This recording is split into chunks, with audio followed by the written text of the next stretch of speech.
Hello friends. तो कैसे हैं आप सभी। उम्मीद करते हैं एकदम बढ़िया होंगे और पढ़ाई कर रहे होंगे।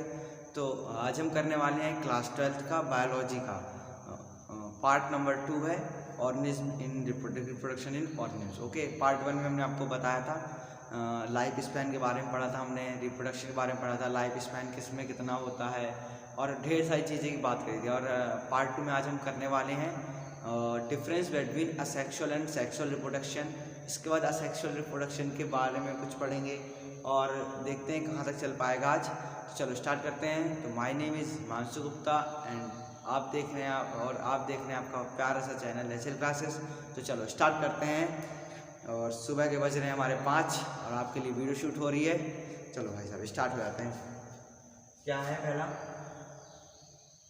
Difference between asexual and sexual reproduction.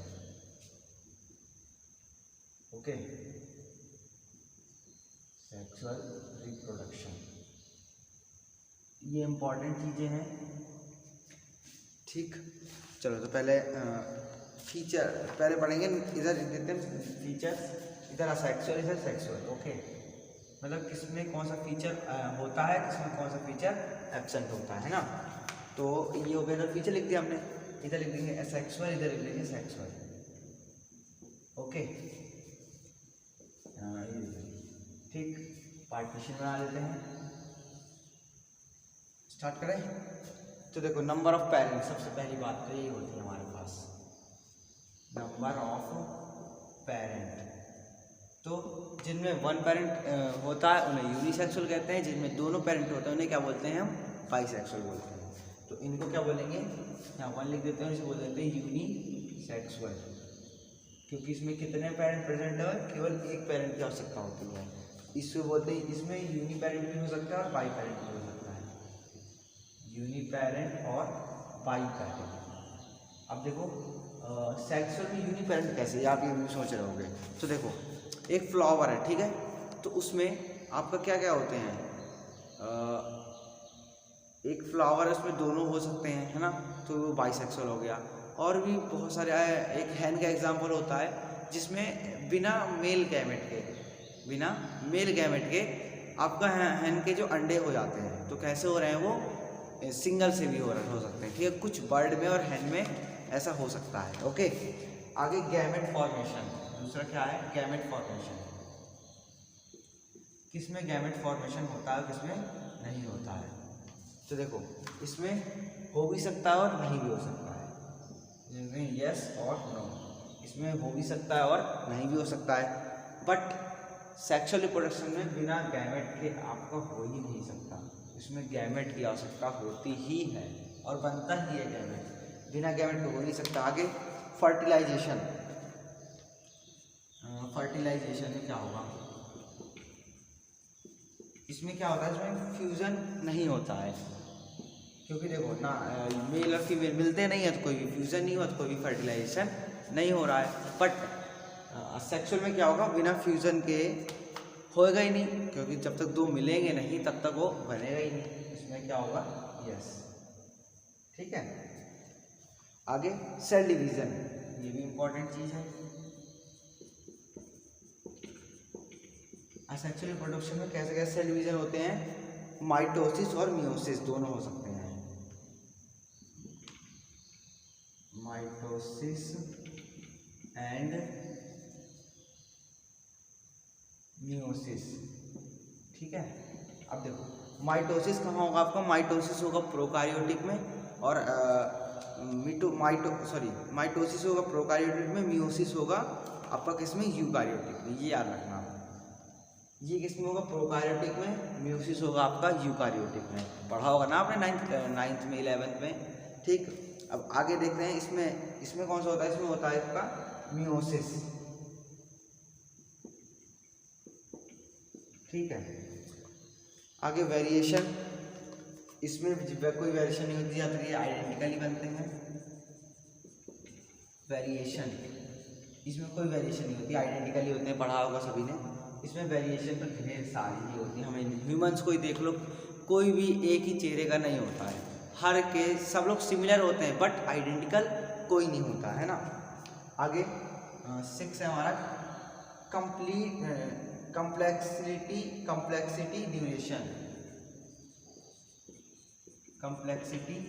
Duration.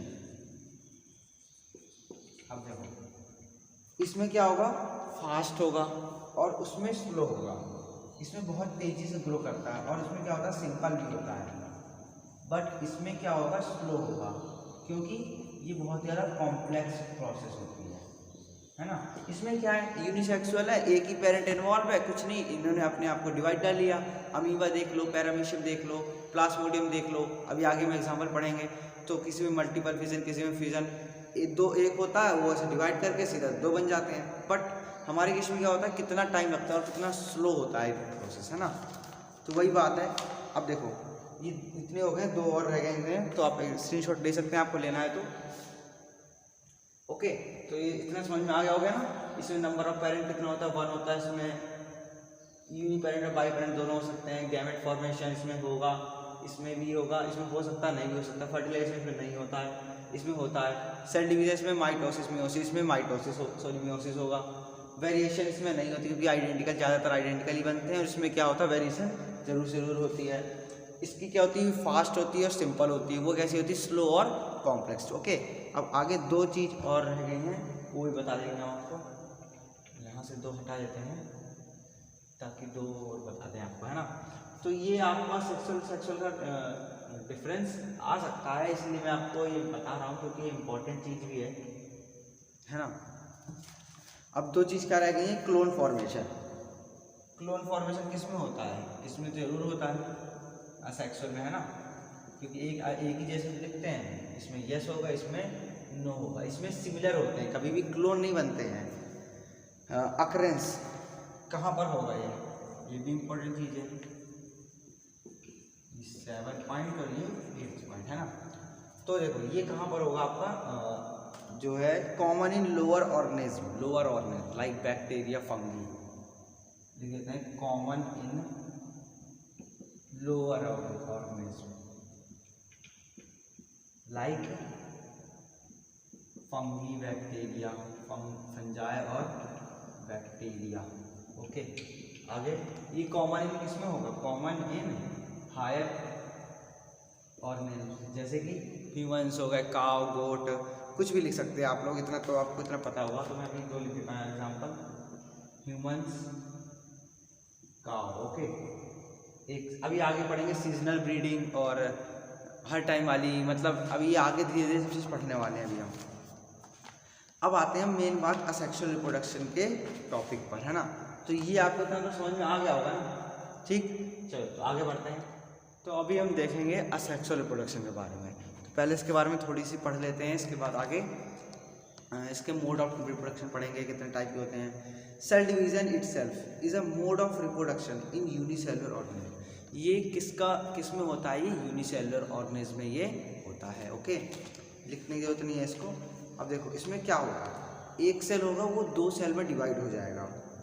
बना देते हैं आपके लिए यहाँ पर, ये मान लो एक सेल है। ओके, और ये किससे डिवाइड हो जाएगा, ऑटोमेटिक अपने आप को डिवाइड करेगा 2 में। तो ये देखो यहाँ पर 1 था, 1 इंडिविजुअल, यहाँ कितने हो गए, यहाँ पर 2 हो गए। कैसे, बाय सेल डिवीजन के द्वारा ये अपने आप के नंबर को क्या करते रहते हैं, लोग बढ़ाते रहते हैं। ओके, इतना ठीक है, हटा देते हैं इसको, इसका कुछ काम नहीं करते ज़्यादा खास, बट बता दें हमने आपको। अब देखो मोड ऑफ असेक्सुअल रिप्रोडक्शन कितने तरह के होते हैं। तो ये होते हैं आपके टोटल 4 टाइप्स के, ठीक है। स्पोरुलेशन, फिजन, 5 टाइप के होते हैं, है ना। स्पोरुलेशन, फिजन, बर्डिंग, आगे रीजनरेशन, और लास्ट है आपका फ्रेगमेंटेशन। ओके, ये 5 टाइप के होते हैं, फ्रेगमेंटेशन। तो ये याद रखना, इंपॉर्टेंट चीज़ है इसलिए बता रहा हूँ मैं आपको। ये कितने टाइप के होते हैं, 5 टाइप के होते हैं। कौन कौन से, फिजन, बर्डिंग, फ्रेगमेंटेशन, रीजनरेशन, और एक लास्ट है हमारा स्पोरुलेशन। ओके, इस स्पोरुलेशन में स्पोर फॉर्मेशन। अब स्पोरुलेशन के भी 2 टाइप्स होते हैं, कॉन्डियम और जूस्पोर। कौन कौन से? कॉन्डियम और जूस्पोर, सबके बारे में डिटेल में पढ़ेंगे। मैं आपको आउटर स्ट्रक्चर दिखा रहा हूँ आपको, ओके। और फिजन के भी दो टाइप होते हैं, बाइनरी फिजन, मल्टीपल फिजन। इसे भी बना लेते हैं। कौन कौन सा फिजन था? बाइनरी, और इसमें एक मल्टीपल, ठीक है। तो इसी के दो टाइप थे, तो अभी हम आगे डिस्कस करेंगे। एक और अगर आप लिखना चाहते हो लिख सकते हैं यहाँ पर, वेजिटेटिव प्रोपगेशन। क्या? एक और लिख देते हैं हम, इसी का पार्ट 6 मान लो जाए, वेजिटेटिव रिप्रोडक्शन, ठीक है। अब ठीक है, आप देखो यहाँ कंप्लीट हो चुके हैं पूरे। अब इनके पूरे स्ट्रक्चर आपकी स्क्रीनशॉट ले सकते हैं। फिर इसके बाद हम पूरे स्ट्रक्चर के बारे में डिटेल में पढ़ने वाले हैं। तो स्टार्ट करें। आज हम इतना देख सकते हैं, ठीक है। 3 आज देखेंगे और 3 कल देखेंगे नेक्स्ट लेक्चर में, ओके। चलो, तो क्या होगा? स्पोरुलेशन। स्पोरुलेशन में क्या होगा? स्पोर फॉर्मेशन, अभी बताएंगे आपको, ओके। स्पोरुलेशन कितने टाइप थे इसके? 2 टाइप्स थे, बना रहे थे। पहला था कॉन्डियम और दूसरा क्या था? जूस्पोर। जूस्पोर, है ना। तो आपको इनके नेम याद रखने पड़ेंगे और कुछ नहीं, बाकी इसमें कुछ नहीं बायोलॉजी में, बट सभी चीज़ तो नेम का ही है ना।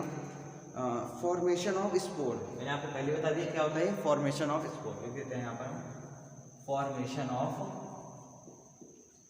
स्पोर। स्पोर का फॉर्मेशन क्या कहलाता है? स्पोरुलेशन। ये तो नाम से पता चल रहा है। तो देखो, कॉन्डियम किसमें होगा? मोर इन फंगी।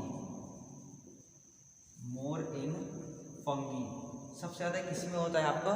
सबसे ज़्यादा ये होता है हमारा फंगी में। और ये किसमें होगा? मोर इन एल्गी। एल्गी में ये सबसे ज़्यादा होता है। आगे ये नॉन मोटाइल होगा। मोटाइल, अब नॉन मोटाइल और मोटाइल क्या होता है? ये नॉन मोटाइल है ना, और ये क्या होता है? मोटाइल।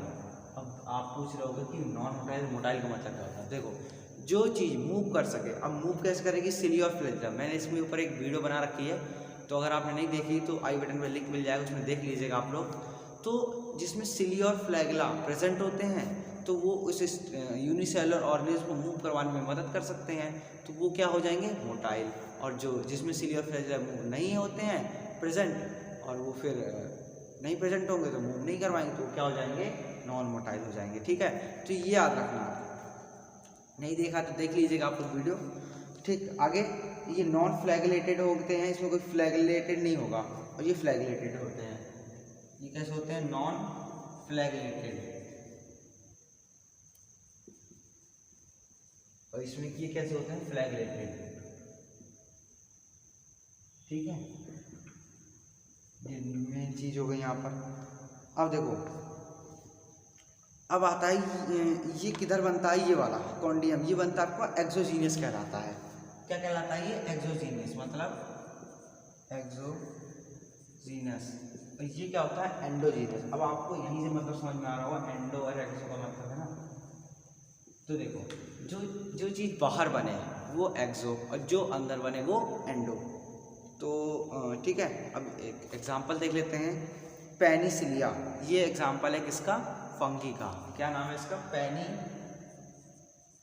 पेनिसिलिया। अब देखो यहाँ सिलिया आ गया, है ना, तो इसका मतलब ये क्या होगा? नो पेनिसिलिया मतलब अपसेंट है इसमें, तो ये क्या होगा? Non motile. और इसका नाम क्या होता है? कैल्विडोमोनास। ये टाइप ऑफ ग्रीन एल्गी है, जो एग्जांपल लिखा हूँ। क्या लिखा? कैल्विडोमोनास,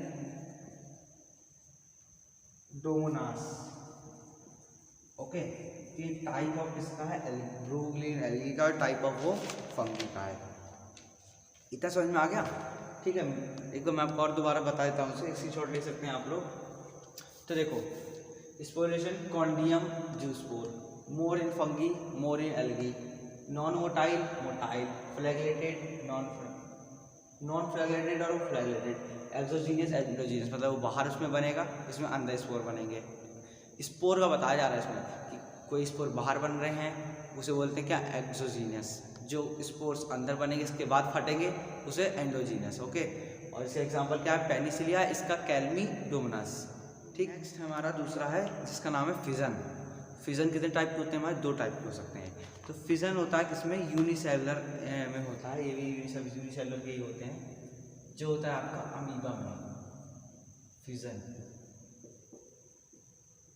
जरूरी नहीं अमीबा में भी प्लाज्मोडियम होगा, मतलब 2 तरह के होते हैं फिजन। आपके कौन थोड़ी जगह चाहिए होगी हमको, उसको हल्का ऊपर से लिखते हैं ना, क्या नाम है, बाइनरी फिजन, और यहीं पर आ जाएगा आपका मल्टीपल फिजन। पूरा स्ट्रक्चर बनाएंगे अभी हम, मल्टीपल फिजन। ओके, तो देखो बाइनरी फिजन में क्या होगा, एक सेल 2 में टूटेगी। ओके, बट मल्टीपल फिजन में क्या होगा, एक सेल ढेर सारे सेल में टूट जाएगी। अब वो कैसे बनेगा उसमें वो भी देखना पड़ेगा ना हमको। जब फेवरेबल कंडीशन होगी, अंडर आ फेवरेबल, ये वाला कैसा होगा, जब अंडर आ फेवरेबल कंडीशन कर देते हैं, अंडर आ फेवरेबल, मतलब हर चीज़ टेम्परेचर ठीक है, सब चीज़ ठीक है, तब ये वाली कंडीशन, इस कंडीशन में आपका क्या होगा, बाइनरी फिजन। तो इसमें क्या होगा, अंडर आ अनफेवरेबल कंडीशन। ठीक है, अनफेवरेबल कंडीशन में ये चीज़ आपका टूटेगी। ओके, चलो तो आगे बढ़ते हैं। अब देखो अमीबा होती है, अमीबा देखिए आपने नहीं, मतलब नहीं देखा होगा, बट स्ट्रक्चर उसका आपने कई बार देखा होगा ना, है ना। ये हो गई हमारी अमीबा, इसका ये हो गया न्यूक्लियस, यहाँ होगा इसका साइटोप्लाज्म। ओके, तो और ये इसके होते हैं स्यूडोपोडिया, मतलब झूठी चीज़, पता ही होगा, आपने पढ़ रखा होगा स्यूडोपोडिया। ठीक, तो ये डिवाइड होता है आपका विड्रॉ। अब देखो अब इसे कोई खाना नहीं मिलता है, जब मतलब जब इसे डिवीज़न करना होता है अपने आप को, तो ये कोई भी खाना नहीं खाती है। तो अब जिसको स्यूडोपोडिया उसको क्या कर लेती है, बंद कर लेती है अपने स्यूडोपोडिया को, क्या कर लेती है, अपने स्यूडोपोडिया को बंद कर लेती है। इस प्रोसेस को क्या बोलते हैं, withdraw pseudopodia, withdraw pseudopodia, pseudopodia मतलब अपने स्यूडोपोडिया इसमें क्या कर लिया है, ख़त्म कर दिया है। इसके बाद अब यहाँ पर होता है आपका क्या, कैरियोकाइनेसिस। मतलब कैरियोकाइनेसिस का मतलब क्या होता है, न्यूक्लियस का टूटना, और साइटोकाइनेसिस मतलब साइटोप्लाज्म का बढ़ना। अब इसके बाद यहाँ पर होता है आपका कैरियोकाइनेसिस होना शुरू हो जाता है, इक्वल कैरियोकाइनेसिस होगा। एक सेकेंड, पहले होगा आपका साइटोकाइनेसिस। ठीक है, थोड़ा सा हो जाता है। ठीक है, तो यहाँ पर होगा आपका पहले क्या होगा, साइटोकाइनेसिस होगा। ये बड़ा अमीबा है, यहाँ पर साइटोकाइन मतलब यहाँ पर ये बटन थोड़ा थोड़ा शुरू हो जाएगा, साइटोकाइनेसिस। इसके बाद इधर बना देते हैं हम। इसके बाद क्या होगा, ये 2 भाग में टूट जाएगा ऐसे। यहाँ भी इसका ये होगा इसका साइटोकाइनेसिस, यहाँ पर होगा इसका कैरियोकाइनेसिस, कैरियोकाइनेसिस। ओके, देख लेना आप लोग, इतना तो बना सकते हो स्ट्रक्चर। फिर इसके बाद ये ऐसे कुछ बीच से इस तरह टूट जाएगा, इसको इधर बना देते हैं हम। ये टूट के क्या बना देगा, 2 डॉटर सेल बन जाएंगी इसकी, एक सेल, और ये इसकी बन गई दूसरी डॉटर सेल हो गई। क्या बोलते हैं हम, डॉटर सेल। तो देखो पहले क्या हुआ, अमीबा था, अब जब उसे डिवीज़न करना है तो क्या करेगा, अपने स्यूडोपोडिया को अंदर कर लेगा। तो क्या मतलब हुआ, विड्रॉ स्यूडोपोडिया। इसके बाद वो अपना साइटोकाइनेसिस करेगा, अपने साइटोप्लाज्म अलग अलग करेगा, अंदर ही अंदर वो धीरे धीरे न्यूक्लियस भी तोड़ने लग जाता है। तो क्या हो जाएगा, कैरियोकाइनेसिस हो जाएगा। फिर जब दोनों सब चीज़ अलग अलग बढ़ जाएगा, इक्वल कैरियोकाइनेसिस होगा, इक्वल साइटोकाइनेसिस होगा यहाँ पर। फिर इसके बाद एक 2 डॉटर सेल में डिवाइड हो जाएगा, बना देगा क्या, डॉटर सेल्स 2 बन गया। एक से कितने बन गए यहाँ पर, 2 बन चुके हैं। ठीक है, अब आते हैं मल्टीपल फिजन में। इसका एग्जाम्पल होता है आपका प्लाज्मोडियम। ये किस में हो रहा है, अंडर अनफेवरेबल कंडीशन में, है ना। तो इसमें भी वही सेम पहले तो काम होगा, ये है इसके स्यूडोपोडियास। तो पहले क्या होगा, ये अपने अंदर कर लेगा सारा कुछ। ठीक है, इसने क्या करा यहाँ पर, अब देखो, अब इसके बाद जब अनफेवरेबल कंडीशन है, ठीक है, तो कोई भी इसको नुकसान ना पहुंचाए, इसलिए ये 3 लेयर बना लेता है अपने ऊपर। क्या बना लेता है अपने ऊपर, 3 लेयर, जिसको बोलते हैं इंसिस्टेशन। लेयर को क्या बोलते हैं, सिस्ट। ठीक है, अब देखो यहाँ पर इसने क्या कर लिया अपने ऊपर, ये इसका था ठीक है, ये मतलब ये पूरा, इसके बाद 1 लेयर 2 लेयर, ये 3 लेयर इसने अपने ऊपर चढ़ा दी। तो इसके बाद ये क्या हुआ, ये सिस्ट बनती है, क्या बोलते हैं इन्हें हम, सिस्ट बोलते हैं। वॉल ऑफ 3 लेयर की वॉल होती है, और जब ये सिस्ट बनाएगा इस प्रोसेस क्या बोलते हैं, इंसिस्टेशन। ओके, अब इंसिस्टेशन के बाद अब 3 लेयर बन गई। अब इसे अंदर फेवरेबल कंडीशन मिल जाएगी, क्योंकि अगर ज़्यादा टेम्परेचर आ रहा है तो वॉल की वजह से टेम्परेचर रुक जाएगा, है ना। तो क्या होगा, ये अपना आपको डिवाइड करेगा, थोड़े बहुत में नहीं, ये चीज़ कितने में करेगा, बहुत सारे, ढेर सारे, अंदर ही अंदर ढेर सारे में अपने आप को डिवाइड कर लेगा। इसकी रहेंगे 3 लेयर्स, है ना। ये सिस्ट है, ये सिस्ट बोलते हैं, याद रखना इंपॉर्टेंट चीज़ है। तो अपने आप को उसने डिवाइड कर लिया। फिर जैसे ही आपकी यहाँ पर फेवरेबल कंडीशन आई, अब जैसे कि आपके यहाँ पर आ गई फेवरेबल कंडीशन, मतलब टेम्परेचर सब चीज़ क्या हो गया, एकदम बढ़िया तरीके से हो गया। तो ये क्या करेगा, ये इसकी जो वॉल है, 3 वॉल्स वो ब्रेक हो जाएंगी, और यहाँ से सारे जो ये हैं इसके डॉटर सेल्स सब बाहर, ठीक है। तो यहाँ पर इसमें क्या क्या हो रहा है देखा आपने, पहले इसका सीडोपोडिया थी वो अंदर गई, इसके बाद अनफेवरेबल कंडीशन है तो इसने 3 लेयर बनाई जिसको बोलते हैं सिस्ट, और इस प्रोसेस को बोलते हैं इंसिस्टेशन। इसके बाद इसने क्या करा, अंदर जिससे डिवाइड हो गई। जैसे फेवरेबल कंडीशन आई तुरंत इसने अपने आप को डिवाइड करके अलग अलग इसने ढेर सारी चीज़ें अपनी बना ली, ठीक है। तो फिजन के बारे में यहाँ तक समझ में आ गया होगा, स्पोरुलेशन पढ़ लिया, फिजन पढ़ लिया। अब नेक्स्ट बढ़ते हैं अपने लास्ट टॉपिक पर, बडिंग का सबसे पहले एग्जाम्पल तो है हमारा, क्या होता है, ईस्ट और हाइड्रा। क्या होता है, ईस्ट और हाइड्रा। तो ये भी 2 प्रकार से होती है। ईस्ट में क्या होता है, इसी का बड इसमें लगा रह जाता है, बट हाइड्रा में क्या होगा, जब से वो छोटा सा निकलेगा और निकल के दूसरा लग जाएगा, है ना। तो मतलब ये हम पढ़ेंगे। अभी यहाँ पर आपको केवल ईस्ट पढ़ना, मैं आपको हाइड्रा एक्स्ट्रा में बता दूंगा, ओके। तो देखो क्या होता है, सबसे पहले ये हो गया ईस्ट का एक बड, मतलब ईस्ट है ये, इसका ये है न्यूक्लियस, ठीक है। और यहाँ पर इसका साइटोप्लाज्म लिख लेना आप, नाम है चल लिख देता हूँ यहाँ पर, न्यूक्लियस होगा ये होगा इसका क्या, साइटोप्लाज्म। वीडियो ज़्यादा लेंदी हो जाएगी फिर अब देखो यहाँ पर क्या होगा, फॉर्मेशन ऑफ बड। जैसे ही मैच्योर हुआ, फॉर्मेशन ऑफ बड का ये क्या करेगा, एक फॉर्मेशन करेगा। तो देखो कैसा, ये बना, और इसके ऊपर ये ऐसा बन जाएगा, इसके ऊपर साइटोप्लाज्म आ गया, ये न्यूक्लियस, और ये इसके साइटोप्लाज्म, है ना। अब फिर इसके बाद जब बड बनने के बाद बड में सारा साइटोप्लाज्म चला गया, मतलब जितना जाना चाहिए था चला गया। यहाँ पर क्या होता है, अनइक्वल साइटोकाइनेसिस होगा, क्योंकि देखो छोटा है साइटोप्लाज्म कम जा रहा है, इसमें ज़्यादा है ना।